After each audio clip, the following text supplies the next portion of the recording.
님을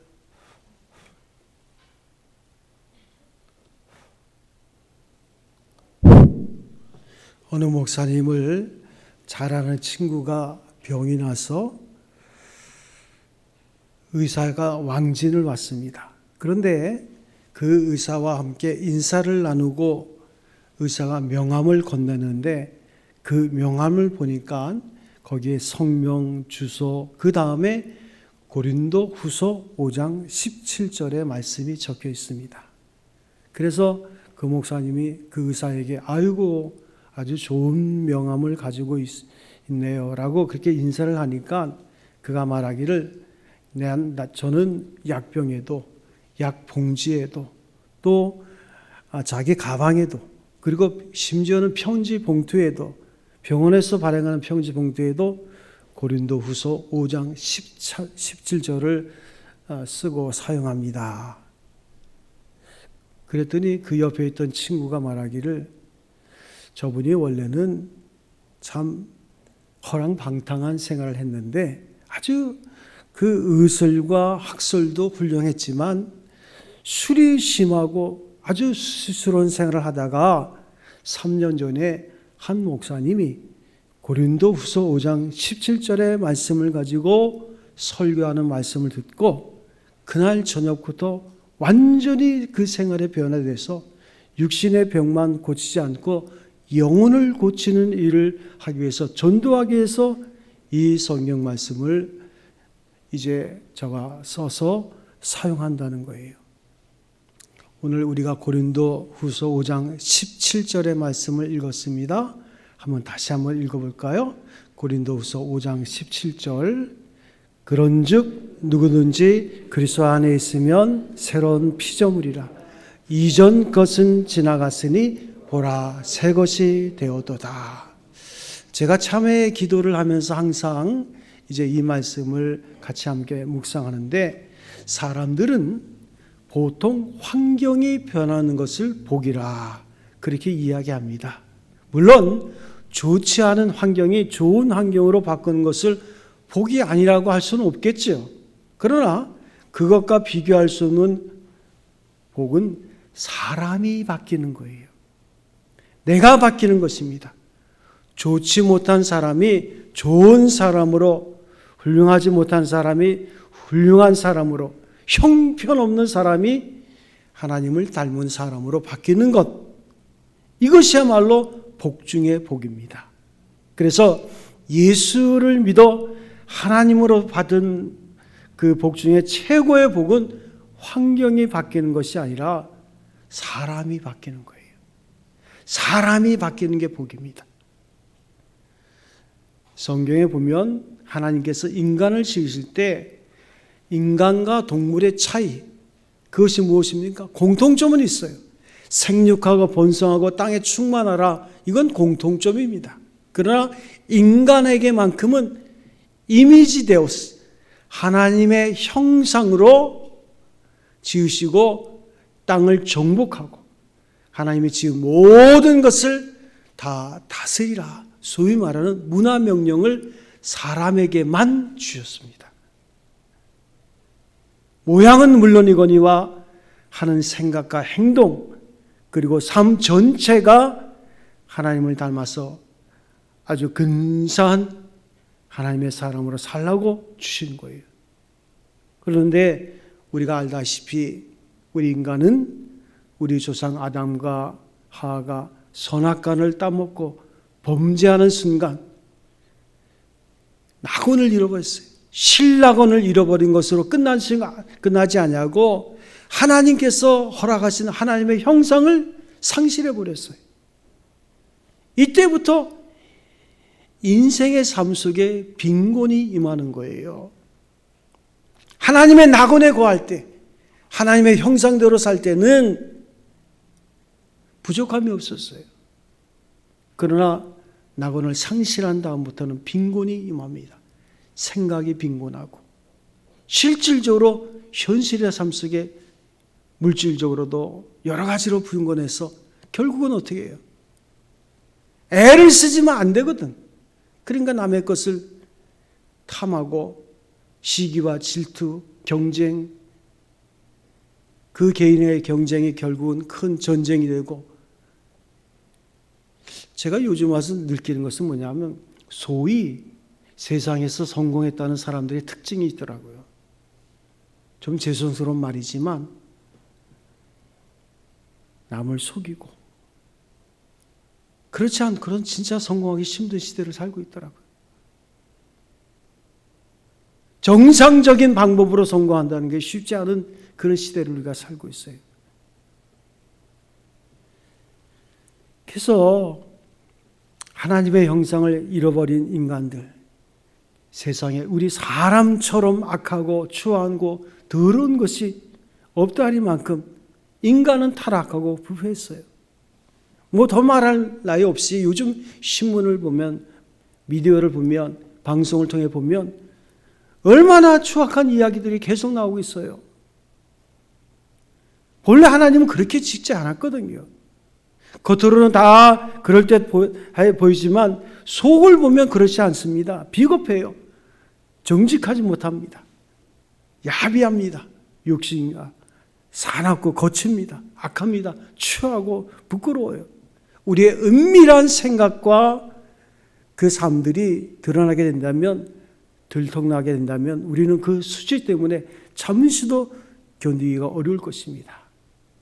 이번에 LH 사태 때문에 몇 명의 사람들이 자살을 했잖아요. 제가 그들의 나이를 보니까 57에서 8이라고. 그러니까 그 분야에서 그 정도 나이가 되면 전문인이고 존경받고, 가정에서뿐만 아니라 그 조직 내에서 존경받을 그런 위치거든. 그렇게 살아왔는데 알고 보니까 죄가 있는 거예요. 조사도 하지 않았는데도 미리 자살해버리잖아요. 너무나 수치스럽고, 그 명예를, 그가 가지고 있는 명성을 잃어버리고 싶지 않은 거예요. 하나님이 자비하셔서 우리의 모든 허물과 죄를 가리워 주시고 덮여줘서 그렇지 않다면 우리는 우리의 수치 때문에 한시도 얼굴을 들고 이 세상에서 하나님은 고사하고 사람들을 마주 대하며 살 수 없는 그런 존재가 우리예요. 성경은 그래서 우리 모두를 가르쳐서 죄인이다, 그렇게 말합니다. 로마서 2장에 보면 모든 사람이 죄를 범함에 하나님의 영광에 이르지 못하였다 그랬어요. 의인은 없나니 하나도 없도다. 그 말씀이 옳지 않습니까? 솔직히 말씀드려서 우리는, 저와 여러분들은 어찌 보면 우리의 죄를 하나님이 지적한다면 우리가 하나님과의 관계 속에서 하나님의 사람으로 거듭날 수 있는 그런 자격이나 조건이나 그런 게 전혀 없는 자예요. 그렇게 될 가능성이 전혀 없는 그런 사람들입니다. 그런데 복음 중에 복음은 그리스도 예수의 십자가입니다. 예수님이 우리가 죄인이었을 때, 원수였을 때, 하나님과의 관계 속에서 연약한 자였을 때 먼저 우리를 사랑하셨어요. 그러니까 먼저 사랑을 지불해 주신 거야. 아무런 조건 없이. 그것을 이제 우리가 은혜라 그러죠. 그래서 하나님의 사랑은 조건이 없어요. 아가페의 사랑이라고 합니다. 예수 그리스도께서 십자가에 달려 돌아가심으로 우리의 모든 죄가 다 사함받게 됐습니다. 주홍같이 붉은 죄가, 진홍같이 붉은 죄가 신문같이 양털같이 된 거예요. 그리고 하나님은 우리의 죄를 동이 서에서 먼 것처럼 기억조차 하지 않는다 그랬어요. 시험을 보다가 답안지에 답을 잘못 적으면 선생님이 그 학생에게 새 답안지를 줍니다. 그림을 그리다가 또 망친 학생에게도 새 도화지를 주듯 죄로 말미암아 스스로 자신의 인생을 망친 우리들에게 하나님은 새 도화지를 주시면서 다시 시작하라 하십니다. 내가 너와 너의 모든 죄와 허물을 다 씻어주시고 사해 주었으니 그리고 시간도 다시 충분히 줄 테니까 용기를 내서 아름답고 멋진 인생을 살아보라고. 그래서 우리는 매일 주일마다 나와서 또다시 우리의 죄를 하나님 앞에 회개하고 그리고 하나님의 은혜를 가지고 새로운 인생을 매주 사는 거예요. 우리에게 새로운 인생의 기회를 주시기 위해서 하나님은 스스로 십자가에 못 박혀 그 값을 치르셨습니다. 이것이 기독교의 복음이에요. 그래서 복음의 내용을 제가 1분 동안 딱 1분에 말씀드리면 하나님이 우리를 사랑하시고 우리를 향한 놀라운 계획을 가지고 있습니다. 그런데 문제는 인간이 죄인인 까닭에 그 모든 것을 누릴 수 있는 기회가 없어요. 그래서 예수님께서 우리를 사랑하셔서 인간의 몸을 입고 이 땅에 오셔서 십자가에 죽으시고 저를 믿는 자에게 구원의 생명을 주시고 부활의 소망을 주셨다. 이게 복음이거든요. 이 복음의 소식을 모르는 사람들이 있기 때문에 이미 그 복음으로 구원받은 우리들이 이 복음을 증거하는 자의 삶을 사는 거예요.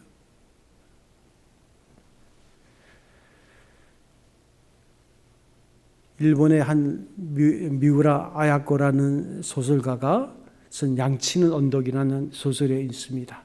그 소설은 십자가의 은혜를 얘기하고 있는데 그 소설의 주인공 이름은 나오미입니다. 목사의 외동딸이에요. 그런데 로이지라는 그 사람과 눈이 맞아가지고 사랑에 빠져가지고 부모를 버리고 집을 나갔습니다. 한 1, 2년 정도 함께 살다가 이 로이지는 집안이 좋은 집안이 아니에요. 술버릇이 나쁘고 바람기가 심한 남편과 도저히 함께 살 수 없어서 도망을 나와 다시 친정으로 돌아왔어요. 그때 로이지가 폐병에 걸려서 나오미에게로 옵니다. 나오미는 받아주려 하지 않았지만 친정 부모의 권면으로 받아주게 됩니다. 처갓집에서 투병생활을 하던 로이지는 장인 장모의 믿음에 감동을 받아서 예수를 영접하게 되고 몸과 마음이 건강해져요. 로이지는 그 투병생활을 하면서 매일 다락방에 올라가서 그림을 그립니다. 그 그림은 나오미에게 크리스마스 선물로 주기 위해서 그리는 그림이었는데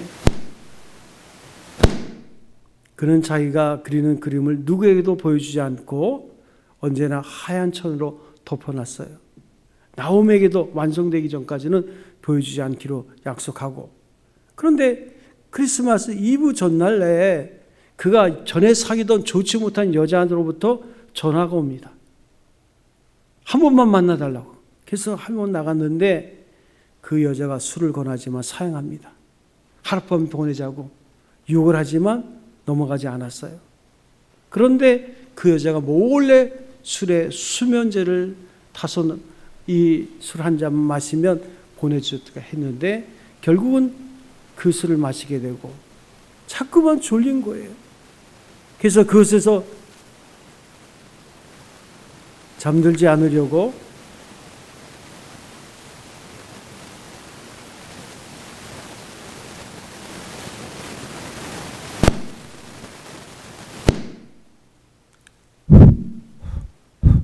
나왔다가 길거리에서 동사를 하게 됩니다. 그 소설의 클라이막스는 로이지를 장례한 후에 로이지의 그림을 이제 벗겨보는 건데 그 로이지의 그림을 벗겨보니 거기에 십자가에 달려서 피 흘리는 예수님의 그림이 그려져 있어요. 그런데 그 예수님의 십자가 아래서 한 청년이 무릎을 꿇고 고개를 숙인 채 그 예수님의 피를 다 받는 거예요. 십자가를 붙잡고 있는 거예요. 그 청년은 실은 로이지 자기 자신이었어요. 그 장면이 얼마나 감동적입니까? 로이지는 십자가의 은혜로 구원을 받은 거예요. 여러분 마음속에 이 찬송이 떠오르지 않습니까?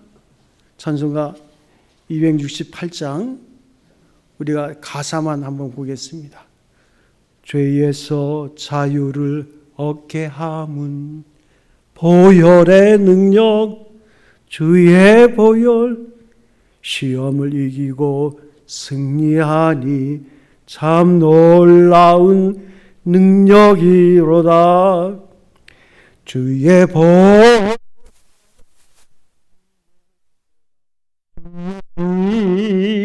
믿으오. 주의 복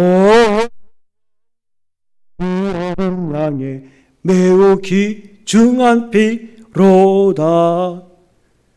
주의 보혈 능력이 또다.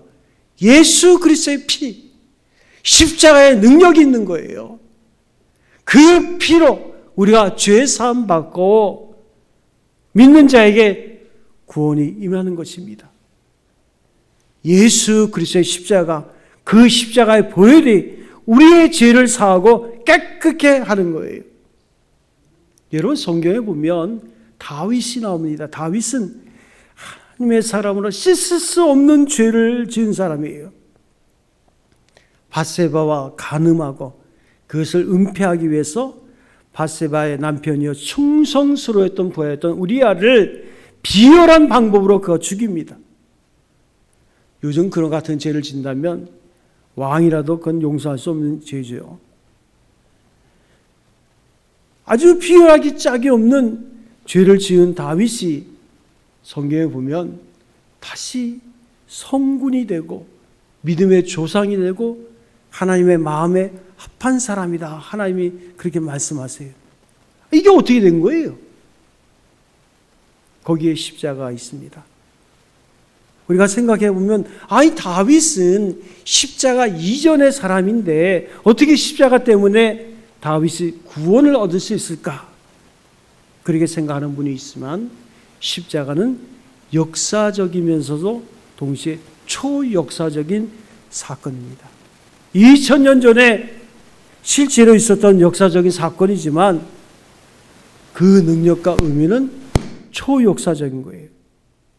그래서 십자가의 능력은, 그 보혈의 능력은 역사적인 사건 이후에만 허용되는 것이 아니라 역사적인 십자가 사건 이전에도 동일하게 역사하신다는 면에서 십자가의 사건은 초역사적인 사건인 것입니다. 그래서 우리가 다윗의 시를 보면 놀랍게도 다윗은 예수 그리스도가 오실 것에 대한 것을 예언하고 있는 거예요. 그리스도의 십자가에 대한, 그런 십자가를 경험해 보지도 않았고 그가 실제로 예수님이 오시는 것을 보지도 못했는데 그 예언의 시가 거기에 기록되어 있는 것을 봅니다. 그래서 십자가에 나타나는 하나님의 사랑은 십자가에서 생겨난 것이 아니라 전부터 있었던 것을 십자가의 사건을 통해서 우리에게 적나라하게 보여주고 있는 거예요. 그러므로 우리도 예수 그리스도의 십자가 때문에 죄의 사함을 얻은 것이고 그 십자가 사건 이전에 다윗도 예수 그리스도의 십자가 때문에 죄의 사함 받고 구원을 얻게 된 거예요. 그래서 우리가 예수 그리스도의 십자가의 은혜에 대한 분명한 믿음이 생기면 구약 성경을 봐도 그 속에서 십자가의 은혜를 우리가 경험하게 되는 거예요. 다윗은 예수 그리스도의 십자가로 말미암아 구원을 얻었습니다. 죄의 사함을 받았어요. 밧세바와의 관계 속에서 간음을 하고 그것을 은폐하기 위해서 사람으로서는 할 수 없는 아주 비열한 짓을 한 다윗이 마치 로이치처럼 깨끗해진 거예요. 아름다워졌습니다. 그리고 하나님의 사람이 된 거예요. 다윗은 그것이 너무나 감사하고 감격스러워서 시편 32편 1절에 다음과 같이 고백합니다.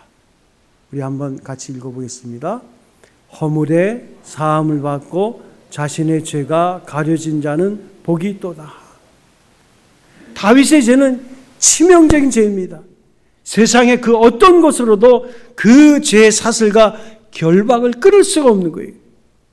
그것은 돈으로 되는 것도 아니고 왕의 권력으로 될 수 있는 것도 아니고 그와 같은 죄를 가지고 하나님 앞에 설 수는 없는 거예요. 그와 같은 죄를 가지고 하나님의 사람이 될 수는 없는 거예요. 그러나 십자가에 나타난 하나님의 사랑이, 다윗에게 다시 기회를 준 것입니다. 완벽한 기회를 줬습니다. 다윗은 그 기회를 잡고 놓치지 않았습니다. 그는 하나님의 사람으로서 다시 거듭날 수 있었어요. 십자가에 이런 놀라운 능력이 있는 거예요.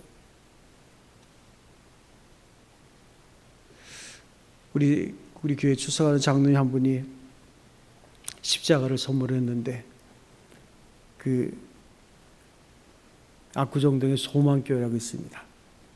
그게 이제 곽선희 목사님은 지금 이제 은퇴해서 분당 예수소망교회를 섬기고 있는데 그분은 임종을 앞둔 분에게 신방을 마지막 진방을 가서 십자가를 딱 쥐어준대요. 그리고 십자가를 잘 설명한대요. 십자가의 은혜로 우리가 어떠한 죄를 지었다 할지라도 죄 사함 받고 구원의 생명을 얻고 구원의 생명을 얻는 자는 천국을 하나님께서 소망으로 우리에게 선물로 주셨습니다. 그리고 십자가를 딱 손에 쥐어준대요. 그러면요, 이분들이 돌아가실 때 이 십자가를 꼭 잡고 그냥 하냐고? 염하는 사람이 제일 없어요. 이 십자가를 놓지 않고 있다는 거예요. 놓지 않고. 우리가 평소에 우리의 삶 속에서 이 십자가의 은혜를 진짜 경험하고 그 십자가를 놓지 않는 삶을 여러분 기적을 이루는 삶을 사는 거예요. 별 수 없습니다. 십자가의 은혜가 아니면 우리는 하나님 앞에 설 수 없는 자예요.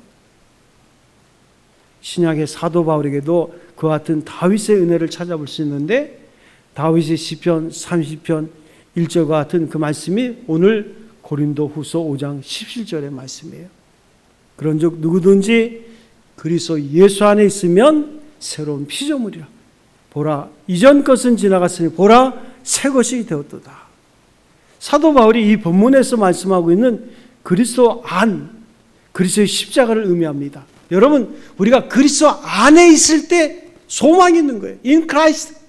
그리스도 안에 있을 때 소망이 있는 거예요.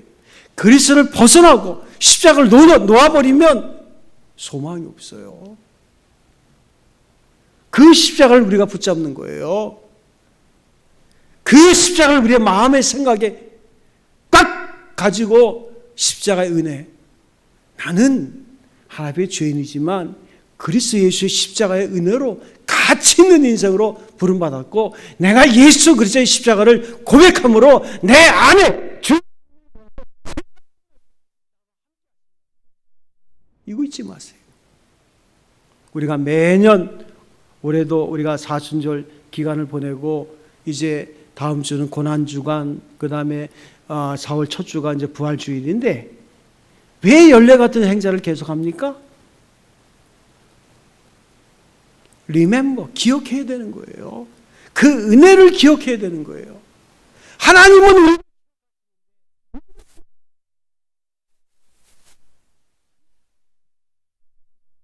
그래서 낙심하는 거예요.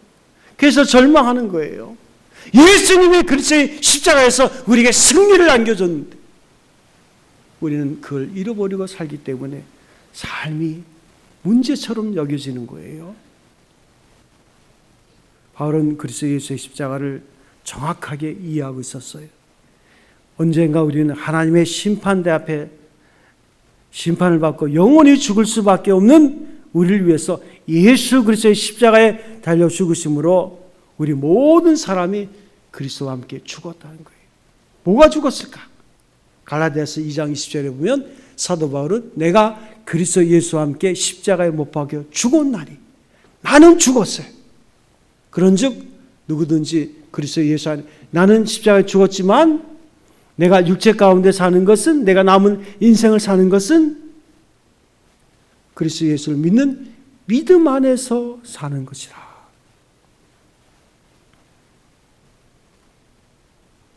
여러분 우리의 죄는 십자가에서 끝났습니다. 더 이상 우리는 죽음을 보지 않습니다. 영원한 하나님의 나라가 우리를 위해서 준비되어 있습니다. 그렇다면 죽음을 이긴 십자가라면 죽음의 문제가 해결된 십자가라면 오늘 여러분 인생은 죽음에 이르는 병이에요. 죽음보다 더 무서운 게 있습니까? 죽음의 문제가 해결됐다면 그 나머지는 그냥 쪼무라기예요. 근데 우리가 그걸 자꾸만 망각한다고요. 내가 예수의 십자가로 구원받았다는 사실, 그 사실이 분명하면 오늘 여러분에게 어떤 삶의 사건들이 있습니까? 그것은 아무것도 아니에요. 그래서 고린도후서 5장 14절에서 사도 바울은 이렇게 말합니다. 그리스도의 사랑이 우리를 강권하시도다. 우리가 생각하건대 한 사람이 모든 사람을 대신하여 죽었은즉 모든 사람이 죽은 것이라. 자, 예수님이 우리를 대신해서 죽으셨어요. 내가 죽어야, 죄 때문에 내가 죽어야 되는데 예수님께서 대신해서 죽었어요. 그래서 그 죽음의 예수님의 그 은혜를 생각하면 그리스도의 사랑이 나를 강권하시는도다. 그래서 내가 그리스도 예수 안에 있으면 새로운 피조물, 이전 것은 지나갔으니 보라 새 것이 되었도다. 이게 기독교 복음인데, 자, 성경에 보면 믿음의 사람들의 이야기가 많이 나옵니다. 뭐 아브라함, 이삭, 야곱, 요셉, 모세, 다윗 많이 나오잖아요. 우리가 요즘도 이제 3월달 이삭 따라잡기 해서 이제 이삭 챌린지를 우리가 하고 있는데, 이삭의 믿음에 우리도 도전해보자. 그런데 중요한 것은 그 아브라함이나 이삭이나 야곱, 그들 자신이 위대한 게 아닙니다. 요셉이 요셉이 되고 야곱이 야곱이 되고 모세가 모세가 된 것은 그들 자신이 아니라 하나님이 저들을 깨끗게 하시고 새롭게 하셨기 때문이에요. 여러분, 성경을 보면 다윗처럼 위대한 사람은 없었잖아요. 그러나 다윗을 보면 그건 사람도 아니야. 그런 죄를 어떻게 봅니까? 아브라함의 믿음을 갖기 전에 모습을 보세요. 하나님이 그를 믿음의 조상 세워지게 모습을 보면 형편없는 인간이에요. 그러니까 사람에게는 소망이 없습니다. 그리스도를 잃어버린 사람에게는 아무 소망이 없어요. 우리가 하나님의 사람이 되는 것은 하나님 때문이에요. 우리가 훌륭해서 하나님의 사람이 되는 것이 아니에요. 우리가 훌륭하지 못해서 하나님의 사람이 못 되는 것도 아닙니다. 우리가 하나님의 사람이 되는 것은 하나님 때문이에요. 그래서 요한복음 1장 12절에 보면 영접하는 자 곧 그 이름을 믿는 자들에게는 하나님의 자녀가 되는 권세를 주셨으니 그랬어요. 자, 영접하고 그 이름 믿을 때 하나님의 자녀가 되는 권세를 주셨는데, 하나님의 자녀가 되는 게 권세죠. 그런데 자기의 육정으로나 혈통으로나 사람의 뜻으로 나지 아니하고 오직 하나님께로 말미암느니라. 우리의 자격이나 공로나 의로 하나님의 자녀가 된 것이 아니라 하나님의 뜻으로 말미암은 것이라. 오늘 우리가 이 자리에서 앉아서 예배하는 것은 하나님께서 여러분 한 사람 한 사람을 1대1로 부르신 줄로 믿습니다. 우리가 하나님의 은혜를 받은 그 경험이 있는 거예요. 제가 목회를 하면서 늘 느끼는 것은 뭐냐면, 그 하나님의 십자가의 은혜에 대한 체험과 경험이 있는 분이 있다면, 어떤 분이 이 이야기하면 졸려. 왜 그럴까요? 아직도 구원의 확신이 없는 분이 있는 거예요.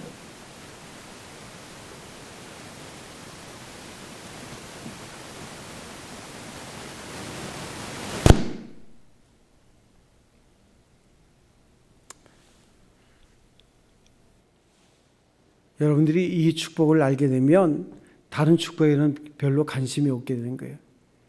사는 것과 죽는 것이 하나입니다. 내 중심적인 삶을 살 때는 사는 것이 좋고 죽는 것이 싫었어요. 그러나 진정 하나님의 은혜와 축복을 알게 되면 사는 것도 주를 위해서, 죽는 것도 주를 위해서, 사는 것과 죽는 것이 매 일반이에요. 그래서 가난과 부함도 의미가 없습니다.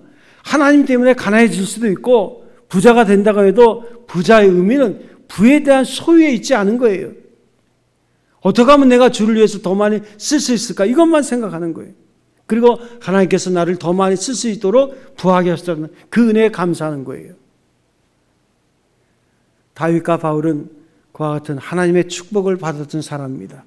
그 축복이 얼마나 크고 놀라운 것인가를 알았기 때문에 어떻게 하든지 그 은혜에 보답하는 삶을 살고 싶었어요. 하나님이 나를 이렇게 무조건 사랑하셨는데 내가 하나님을 위해서 무엇을 할까? 그래서 다윗은 하나님의 전을 짓고 싶어 했지만 하나님은 그를 통해서 이루지 아니하시고 그 아들을 통해서 이루어주시죠. 바울도 오늘 성경에 보면 내가 주를 위해서 어떻게 살까? 하나님이 내게 베푸신 사랑이 너무 큰데, 그래서 19절에 보면 하나님이 나에게 은혜를 베푸신 것은 이 복음을 전해서 많은 사람들이 이 복음을 들어 하나님과 화목해 하라는 그 복음을 증거하는 사명을 주셨다고, 말씀을 부탁하셨다고. 그래서 20절에도 보면 내가 이 일을 위해서 그리스도를 위해서 사신이 되었다. 우리가 21절 같이 한번 읽어볼까요? 시작.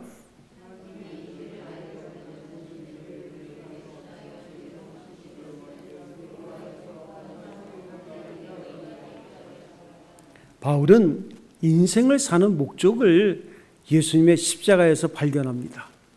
그리고 거기서 그는 사명을 받고 사는 거예요. 내가 사는 것은 이제는 하나님께서 주신 목적을 위해서 살겠다. 여러분, 예수님의 십자가의 경험이 없으면 그냥 인생 헛되게 사는 거예요. 의미 없이 사는 거예요. 바울은 주를 위해서 죽고 싶었어요. 내가 살아도 주를 위해서 살고 죽어도 주를 위해서 죽는데 내가 주님을 위해서 죽고 싶다. 주님의 일을 하다가 주님께서 기뻐하는 일을 하다가 죽고 싶다는 그 사명을 받게 되는데 그 같은 마음을 15절에서 읽게 됩니다. 우리 함께 읽어볼까요? 그가 모든 사람을 대신하여 죽으심은 살아있는 자들로 하여금 다시는 그들 자신을 위해서 살지 않고 오직 그들을 대신하여 죽었다가 다시 사는 일을 위해서 살게 하려 하심이라. 무슨 말입니까? 예수님께서 날 위해서 이 많은 사랑을 베풀어 주시고 십자가에 죽기까지 나를 사랑한 것이 뭘까? 그 이유가 뭘까? 그것을 생각해 보니까 주님께서 나를 주님을 위해서 내 자신을 위해서 살지 않았고 주의 영광을 위해서 살고 나를 위해서 주님께서 살아나신 것은 주님을 위해서 내 인생을 드릴 수 있는 기회를 내게 주셨다는 거예요. 그래서 사도 바울은 내가 주님의 사명을 맡은 자, 하나님께서 주신 은혜가 너무 감사한 거예요. 내가 이렇게 주님 앞에 쓰임 받는다는 게 너무 감사한 거예요. 여러분, 부자와 가난한 자를 어떻게 구별하는지 아십니까? 누가 부자고 누가 가난한 사람입니까? 부자와 가난한 자를 구별하는 기준이 있어요. 이만하면 충분하다, 더 모을 필요 없다고 생각한 사람은 부자입니다. 그러나 아무리 돈과 재물을 많이 가지고 있어도 아직은 충분하지 않다고 조금 더 모아야 되겠다고 하는 사람은 많은 것을 가지고 있어도 가난한 사람이에요. 그런 면에서 다윗은 실질적인 부자입니다. 그것은 다윗의 왕이 되었기 때문이 아니라 많은 것을 소유했기 때문에 부자가 된 것이 아니라 시편 23편에 보면 여호와는 나의 목자시니 내게 부족함이 없습니다.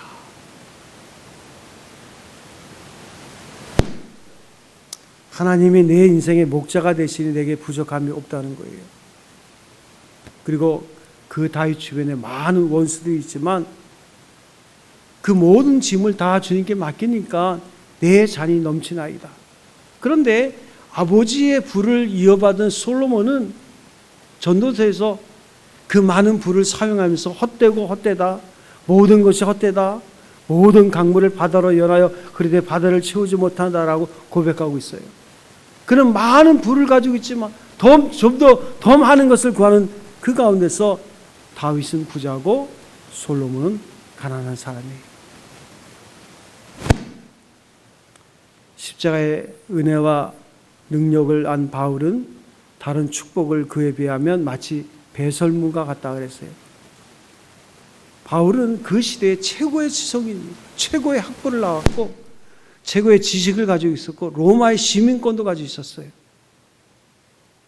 그렇지만 그가 하나님의 은혜를 경험한 다음에는 모든 것을 다 배설물로 여긴다 그랬어요. 그래서 세상적인 강함과 부함은 더 이상 삶의 의미와 목적이 되지 않는 거예요. 사랑하는 성도 여러분, 저와 여러분들의 허물과 죄가 얼마나 큰지 그것은 문제가 되지 않습니다.